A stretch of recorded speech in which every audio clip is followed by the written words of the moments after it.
ਕੀ ਹਾਲ ਚਾਲ ਨੇ ਜਨਾਬ, ਤੁਸੀਂ ਵੇਖਦੇ ਪਏ ਹੋ ਆਪਣਾ ਦੇਸ਼ ਪੰਜਾਬ ਟੀਵੀ ਤੇ ਮੈਂ ਤੁਹਾਡਾ ਮੇਜ਼ਬਾਨ ਮੁਹੰਮਦ ਨਦੀਮ ਖਰਲ। ਸਭ ਤੋਂ ਪਹਿਲੇ ਆਪਣੇ ਚੈਨਲ ਨੂੰ ਕਰਨਾ ਹੈ ਸਬਸਕ੍ਰਾਈਬ ਤੇ ਬੈਲ ਆਈਕਨ ਤੇ ਕਲਿੱਕ ਕਰਨਾ ਹੈ ਇੱਕ ਅੱਛੀ ਤੇ ਬਿਹਤਰੀਨ ਵੀਡੀਓ ਦਾ ਨੋਟੀਫਿਕੇਸ਼ਨ ਹਮੇਸ਼ਾ ਦੀ ਤਰ੍ਹਾਂ ਵੀਰਾਂ ਨੂੰ ਮਿਲਦਾ ਰਹੇ। ਵੀਰ ਵੇਖਦੇ ਰਹਿਣ। ਅੱਜ ਅੱਲਾ ਦੇ ਖਾਸ ਫਜ਼ਲ ਨਾਲ ਔਰ ਰਮਜ਼ਾਨ ਦੇ 6ਵੇਂ ਰੋਜ਼ੇ ਦੀ ਜਨਾਬ ਅੱਜ ਇਫਤਾਰੀ ਹੋਣੀ ਹੈ।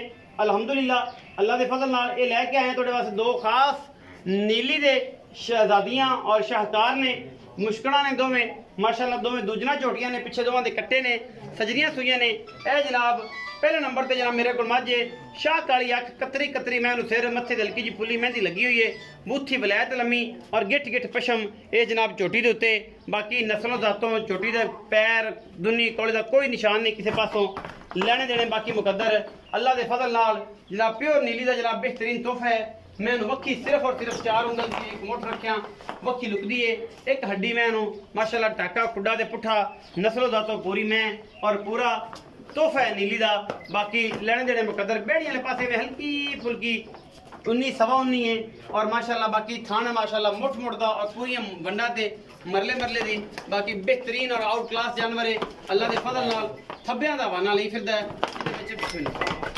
जिहदे विच कोई दो राय नहीं। अल्हम्दुलिल्लाह अल्लाह दे फजल नाल कोशिशां ते काबशां पूरियां ने नीली बार दियां और तुहाडे वीर दी हमेशा नीली बार वास्ते बेहतरीन कोशिश है। इस्लाम में थोड़ा आगे नीवा करके बांध दिया सिर्फ खा नहीं रही थी देखने नहीं बच्चा कोल मैं नीवा करके बनो नरड़ के बांध ये पिछला बाना चज नाल खा लीए। ये जी मैं नंबर 1 के दूजन झोटी है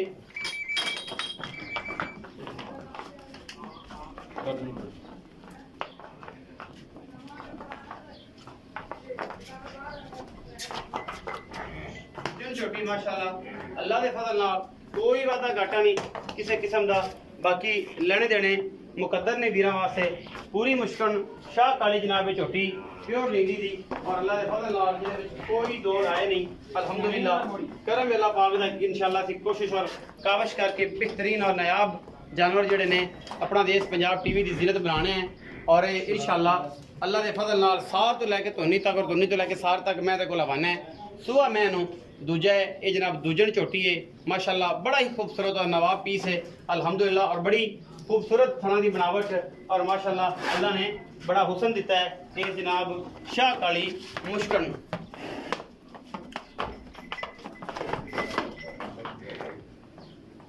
मैं नंबर 1 है जी तसल्ली करवा रहे पीछे दे कट्टा है से कट्टा है कट्टा है जी माशाल्लाह 12-13 दिनों की सुई हुई है बड़ा खूबसूरत।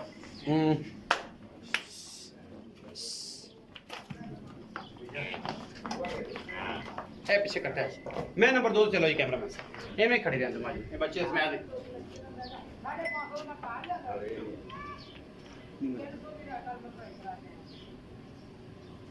जी माशाल्लाह मैं नंबर 2 है दूजन चोटी पीछे जनाब ये भी कट्टा है सजरी ये भी सुई हुई है माशाल्लाह रुक रुक दा सोना थाना और पूरियां वंडा ते बेहतरीन मैं टाका हड्डियां खुड्डा पुट्ठा और जनाब सिंह कतरी कतरी बड़ी खूबसूरत जनाब ये झोटी है पूरा पद्धर रवाना माशाल्लाह प्योर नीली दी अखा दोवें सावें सीधे जवाब सिर सोना बूथी सोनी सिंह सोना और जनाब मत्थे हल्की जी फुली पिछे दे कट्टा माशाल्लाह बड़ा नायाब तोहफा है पूरी लकड़ पद्धर माशाल्लाह और अल्लाह दे फजल नाल बड़ी नवाब झोटी है ये जनाब प्योर नीली दी है दूजन झोटी माशाल्लाह 2 फुट चौड़ा वाना है झोटी नूं और अल्लाह ताला ने हुसन दिता बड़ा बाकमाल इस झोटी नूं। बाकी झोटी की नसलजात वीरां दे सामने है बड़ा ही नवाब और बेहतरीन तोहफा कोई कौली कोई धुनी किसी पासों निशान को नहीं झोटी नूं कोई नहीं सिंग सुंग की बनावटा पूरियां और माशाल्लाह एक हड्डी 4 फुट चौड़ा मगरों जनाब एदा पुट्ठा और जनाब टाका मैनू बरीक पूरी रेशम की कलियां वर्गी जनाब ये झोटी दूजन है और माशाल्लाह पिछे ये भी कट्टा है सजरी सुई हुई है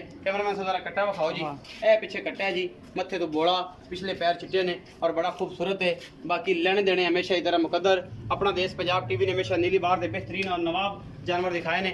बाकी गल्लां भाई इस्लाम ना करांगे की गल है की बात है। आओ इस्लाम भाई अस्सलाम वालेकुम। वालेकुम सलाम की हाल चाल ने ठीक शुक्र अल्लाह इस्लाम भाई तबीयत से ठीक जी मैयां 2 खाइयां जी किन्ने किन्ने सोए भाजी दूसरे सूए ने वो भी दूजन है ये भी दूजन है जिहदे मेहंदी लगी वो भी दूजन है ये भी दूजन ये भी दूजन ਉਹ ਜਿਹਦੇ ਮਹਿੰਦੀ ਲੱਗੀ ਪਹਿਲਾ ਨੰਬਰ ਵਾਲੀ ਜੀ। ਉਹਦੇ ਕੋਲ ਪਿੱਛੋਂ ਬਾਨੇ ਥੋੜਾ ਜਿਹਾ ਮੈਨੂੰ ਲੱਗਦਾ भाजी माड़ा जिहा है वो निवी जाते दूध च कोनी जी ਕੋਈ ਨਹੀਂ ਵਾਦਾ ਘਾਟਾ ਜੀ, ਬਿਲਕੁਲ। ਖਾਨ ਸੁਣ ਸਾਫ ਸੁਥਰੇ सांतुन साफ ਕੋਈ ਮਸਲਾ ਛੱਟਾ ਫੜਾ ਗੰਢ ਮਰੋੜੀ ਤੁਹਾਡੀ बिल्कुल ਜ਼ਿੰਮੇਦਾਰੀ जी ਕਿੰਨਾ ਦੁੱਧ ਚਵਾਣਾ ਔਰ ਕਿੰਨੇ ਦਿਨ ਦੀ ਸੂਈ भाजी दूध 12-13 किलो चवा दें तकरीबन सूई ने होगा 8-10 दिन 8-10 ਦਿਨ ਹੋ ਗਏ 12-13 ਕਿਲੋ 12-13 किलो जी ਮੁਹੱਬਤ ਪਿਆਰ ਵਾਲਾ ਮੁੱਲ ਭਾਜੀ ਮੁਹੱਬਤ ਪਿਆਰ ਵਾਲਾ ਮੰਗਣ ਨੂੰ 380 ਕਰਨਾ ਫਾਈਨਲ 3,45,000 3,45,000 ਜੀ। ਵਿੱਚੋਂ ਕੋਈ ਵੀ ਹੋ ਜਾਏਗੀ, ਥੋੜਾ ਬਹੁਤਾ ਹੋ ਕੋਈ ਜਾਏਗਾ ਲਾਡ ਪਿਆਰ ਹੋ ਹੋ ਜਾਏਗਾ, ਜਾਏਗਾ। ਸਿਗੜ ਪਾਣੀ ਜੀ ਹੋ ਜਾਏਗਾ। ਮੈਂ ਨੰਬਰ 2 ਜਿਹੜੀ ਹੈ ਜੀ।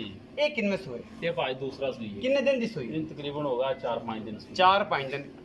ਥਣਾ ਦੀ ਵਾਧਾ ਕੱਢ ਦੇ ਹਰ ਚੀਜ਼ ਦੀ ਗਾਰੰਟੀ ਅੱਲਾ ਗਾਰੰਟੀ, ਜੀ। ਮਗਰ ਕੱਟਾ ਸੂ ਕਟਾ ਜੀ। ਔਰ ਦੁੱਧ ਕਿੰਨਾ ਇਸ ਟਾਈਮ? ਦੁੱਧ ਭਾਜੀ ਦੇ ਥੱਲੇ 12-13 ਸਿਰ ਹੈ। 2 ਟਾਈਮ ਦਾ, 2 ਟਾਈਮ ਚੁਆ ਕੇ ਚੁਆ ਤੇ ਤਸੱਲੀ ਕਰ, ਤਸੱਲੀ ਕੋਈ ਵਾਧਾ ਘਾਟਾ ਕੋਈ ਪਤਾ ਕਿਸੇ ਕਿਸਮ ਦਾ, ਕਿਸੇ ਕਿਸਮ ਦਾ ਨਹੀਂ। ਮੁਹੱਬਤ ਪਿਆਰ ਵਾਲਾ ਮੁੱਲ ਭਾਜੀ ਮੁਹੱਬਤ ਪਿਆਰ ਵਾਲਾ ਮੁੱਲ ਇਹਦਾ ਮੰਗਣ ਨੂੰ 360 3.5 ਵੀ ਕਰਨਾ ਫਾਈਨਲ 3,35,000 3,35,000 ਜੀ। ਇਹਦੇ ਵਿੱਚੋਂ ਕੋਈ ਲਾਡ ਪਿਆਰ ਥੋੜਾ ਬਹੁਤਾ ਹੋ ਜਾਏਗਾ ਪਿਆਰ ਬਹੁਤ ਹੋ ਪਹਿਲਾਂ ਜਾਏਗਾ। 3,30,000 ਰਮਜ਼ਾਨ ਦਾ ਮਹੀਨਾ ਯਾਰ ਖਪਿਆ ਨਹੀਂ ਜਾਂਦਾ, ਫਾਈਨਲ ਮੁਨਾਸਬ ਜੇ ਮੁੱਲ ਕਰੋ, ਥੋੜੀ ਜਿਹੀ ਰੋਜ਼ੀ ਬੱਚੇ ਤੇ ਬਸ ਦੇ ਦਿਓ ਬੱਚੇ। 3,30,000 ਫਾਈਨਲ 3,30,000।